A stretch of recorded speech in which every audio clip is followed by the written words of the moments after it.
Ladies and gentlemen, hello and welcome to Unit Lost. I am Stylosa, and just why the hell is dive comp so stupidly powerful, and why is it the meta of choice in Overwatch right now? Well guys, I'm going to show you in this video. These will be clips taken from early UK Overwatch World Cup team scrims. Now a scrim is where a team gets together and plays against another team and they practice, right? They practice executing tactics and all of that good stuff. Now of course, dive comp is a very, very strong comp right now, and a lot of the teams, if not all of the teams at the World Cup will be using this tactic, I guess you can call it. It's because it's so powerful, and it's because all of the pros basically play this all of the time. And the question is, why is this so powerful? Well, in this video I'm going to answer that question. What we're going to do is look at the UK team's dive sort of ability as it is on these videos as they were recorded.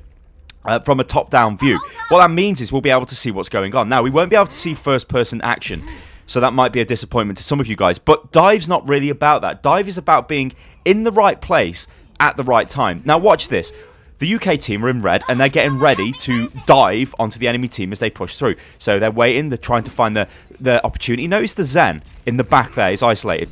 Watch what happens. You see how the dive goes straight into the backline, the Winston and the Tracer go in, they kill the Zen. That's a huge win, because if Zen dies in a dive comp, that's a massive problem for the team that has just lost the Zen. Because Zen is pretty much the backbone of dive, as much as Winston is, I suppose you could say, the front bone of dive. It doesn't even make sense. But the reason why Zen is so powerful is because he directs the dive with his Discord orb. Wherever that orb is going, that's basically where you want to be diving in and doing damage, and it means that that target is going to rapidly explode. Zen is crazy powerful, so if you remove him, well, that's obviously a very good thing to do. Now, of course, the UK team here, we've got Christopher, who's the main tank. We've got Boombox on the Zen support.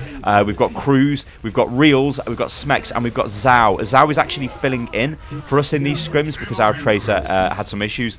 But, yeah, so this is pretty much, it's just dive. And I just wanted to put this video together just to show you guys how effective this is, but how it's so reliant on understanding what ultimates the enemy have got, understanding what ultimates you've got, but it is even more so reliant on diving onto the enemy team, because I don't think, I've not seen anything anywhere on YouTube that explains dive comp. I've seen people making videos going, oh yeah, dive comp this, dive comp that, but they don't actually show you a dive comp being executed because they don't have access to this kind of footage, which, you know, hopefully he's highlighting what's going on. So the UK team are now setting up again on the high ground. Remember what I've always said, take the high ground, it is great. And they're waiting to pick the chance, take the opportunity even for the dive. Now watch what happens again. Pretty much the same thing unfolds again. The Zen is in the back line. Both flankers and the Winston kill the Zen.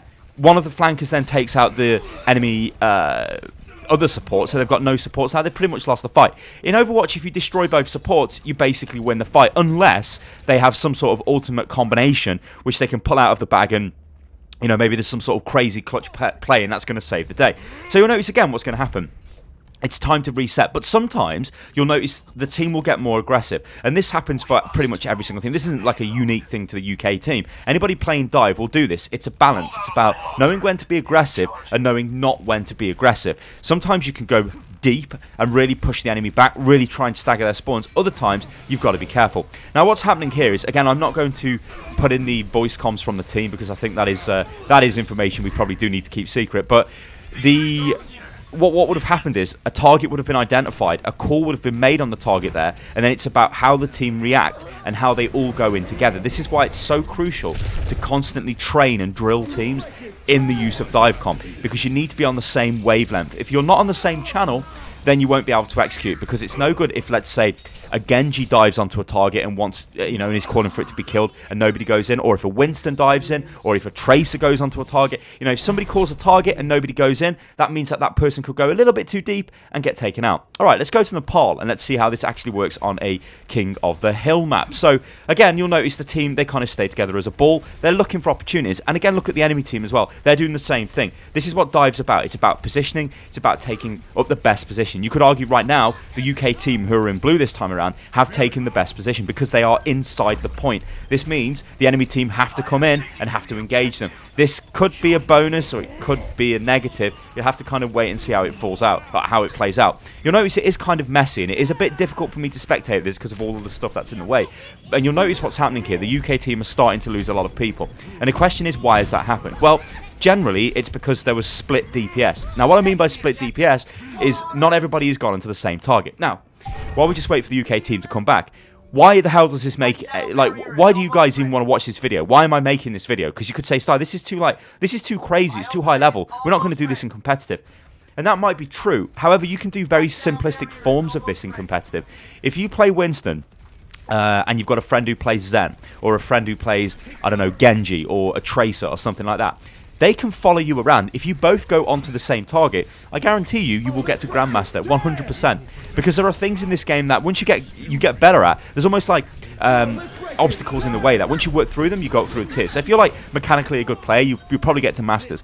But then if you can be mechanically good and also tactically aware, then you'll get into Grandmaster quite easily. And by doing simple things like that, by saying to your friend, hey, I play Winston, do you play Zen? Alright, so you discord the targets and I'll jump onto them. Or if you play Genji, just follow me around and we'll kill stuff. Or if you play Tracer, follow me around and we'll kill stuff. Or even like Soldier. Like, it doesn't have to be the pure dive what we're seeing right now. Just little bits of basic coordination go a long way in this game. Now, obviously, what we're seeing here is far more than basic coordination. We're seeing targets being called out, we're seeing targets being attacked, and targets being wiped out. So, if we look at the score, you can see that it is now 46% to the enemy and 17% to the UK team. So they've got some work to do now. They need to make sure that they can counter what's going on.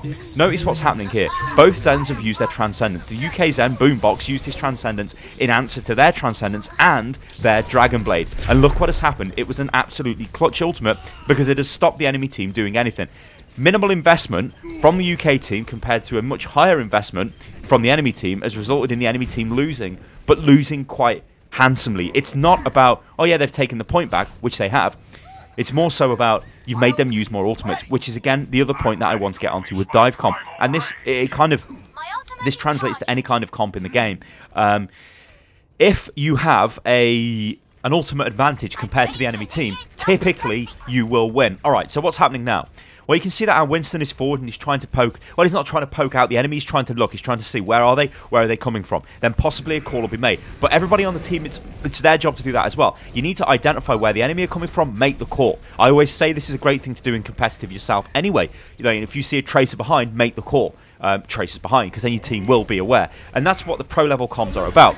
What I will probably do in a future video is work in some of the comms from the game, but I need to be careful with what I'm showing off, just to show you guys what it's like from a professional level game, or I might do it after the World Cup finishes, because it is very eye-opening just to listen to the level of communication. At first it can be very very hard to work out what's being said, because obviously a lot of people are talking, you know, people are making calls and all of that stuff, and even more so with the UK team, because this beautiful country that I come from is renowned for its very, it's a myriad of accents, which just basically means everybody sounds totally different, and only British people can understand each other. It is ridiculous. I mean, to give you an idea, in Britain, you go 5 miles up the road from where I live, and people sound completely different. It is insane. All right, then, so let's carry on with King of the Hill, and let's go to Ilios. So this time we're going to take a more zoomed out look, so we can see both teams sort of, you know, going at each other. Now, we've got a very interesting thing here. We've got, I believe this team is Cyber Athletes we're playing against here. They have a Pharah. Now, this is not a typical dive comp. They've thrown a Pharah into the mix, but they haven't actually brought in a Mercy. So what is the question here? What is the team going to do? Well, we'd already lost one, but then we managed to take one back with Smex killing the Winston, and then we've lost another player there on the Genji. And the question is, like, what's going on? What do you do with the Pharah? Well, a lot of the time, what you do is just ignore the Pharah. As crazy as that sounds, you kill the rest of the team, and then you deal with the Pharah. If you're in a situation where you can kill the Pharah, then yeah, you'll put some damage into the Pharah, but most of the time you're going to just kind of leave her and do what you can do. Now, you'll notice the enemy team have actually captured the point. This is a bit of a misplay by the UK team, because if you look where all of the little blue markers are moving around, they're actually winning the fight. There's more of them there, and they did have better map control. They just did not capture the point. So what that means is they've conceded 26% of the point to the enemy there. That's not great. Like, remember, this is King of the Hill. Every little percentage helps, and you can stall out the points. A very good tactic on King of the Hill is, even if you've lost the fight, but you can keep the fight going, then you keep the fight going, because the more percentage you get, well, the harder it's going to be for the enemy team to, well, cap the point, right? Okay, so we've seen our Winston player dive in there onto the high ground and got taken out by Poppy Fresh, the tracer on the enemy team. So this is not great. When you lose Winston, it's not a great thing because he is the initiator. Well, he's not so much the initiator, but he's the guy who keeps the team alive when the dive goes in, effectively. So you don't really want him to die. Now, you'll notice what's happening as a result here. We've lost another player there. We've lost our Genji, but our tracer, Mikey, has actually managed to get a kill on the Zen, and we've seen ultimates starting to be used. Now, another thing you can do throughout this video, which maybe I haven't been focusing on too much, is if you go back and watch this again and watch through at the ultimate usage at the top, because obviously we're in the spectator tool, we can see what ultimates are available for each team. And you'll notice that the UK team, compared to the teams they're playing against, generally has better ultimate management or ult economy, whatever you'd like to call it. This comes down to communication again. You want to be aware of what ultimates you're going to use. You want to have a plan. You don't want to just go into a fight and be like, oh, we're just going to... I'm just going to use my ult. Like, no, you need to communicate with the team and say... I mean, even on a basic level, let's say you're Zenyatta and you're Lucio. You need to work out who's going to use their ultimates first. The worst thing you can do in any game of Overwatch, if you're the support players, is use your ultimates at the same time. That is crazy. I mean, imagine if Zen and Lucio use their ultimates at the same time. It's pointless. Like, it's absolutely pointless. Lucio's sound barrier will dissipate before it actually gets used, because Zen will just be sort of healing. It will just be absolutely pointless. There is literally no point using them together. You've got to layer them over. And basic things like that, they help a ton. But the only way to get better at that is if you constantly keep playing the game and constantly keep training as a unit. And this is why this has been a very interesting experience to me, to be part of the UK scrims, of which I've watched almost all of them now. And we are doing a ton of scrims. And as I say, I will start making additional content on this, because I do think it's great for us, you know, as normal, I guess as normal, casual fans of the game to see this kind of stuff going on, to see what it's like at a different level, and realise that this actually is a fantastic game when people work together, and that Blizzard really need to do something. Hashtag spread love, not toxicity, ladies and gentlemen, just to make competitive a more friendly place and a more cooperative place, because the game is so fantastic when it's played like this. Anyway, guys, I've been Stalo, so this is Unit Lost. Let me know if you enjoyed this, because I will make more videos like this in the future. If so, you can follow me on Twitter, which is @UnitLostGaming. Join the Discord, which is discord.gg/UnitLost, and I will catch you next time. Toodaloo. Toodaloo.